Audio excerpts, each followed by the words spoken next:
Hello guys, আজকে আবার নতুন আর একটা ভিডিও নিয়ে এলাম। খুবই ধামাকাদার ভিডিও। আর আজকের ভিডিওটা হইল গিয়ে একদম বেজান মানুষে দোকান BS7 এর অটো।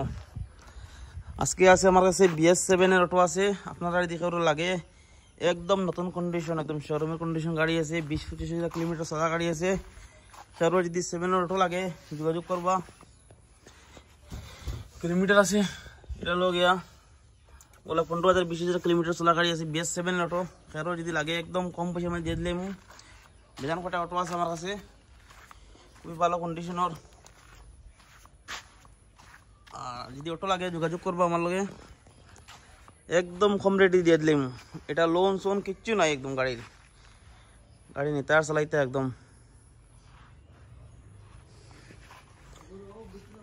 আর গাড়িটার কোয়ালিটি খুব ভালো। আর একটা গাড়ি আছে অটো এখানে দেখাই দিই। এই একটা অটো আছে, এটা হলো কি BS7 এর গাড়ি। সেরও যদি লাগে প্রায় 9টা গাড়ি আছে, এরকম ভালো ভালো গাড়ি আছে। সেরও যদি লাগে যোগাযোগ করবা, দিয়া দিমু। খুবই ফ্রেশ কন্ডিশনের, ভালো কন্ডিশনের গাড়ি আছে একদম। ডকুমেন্টস সব কিছু একদম এভরিথিং ওকে, লোন সোন কিছু নাই গাড়িটা, একদম ওকে। টিপার লাগলে টিপার হইবে, সব কিছু আছে আমার এখানে। আর যোগাযোগ করবা, নম্বরটা দেওয়া রইব গিয়া।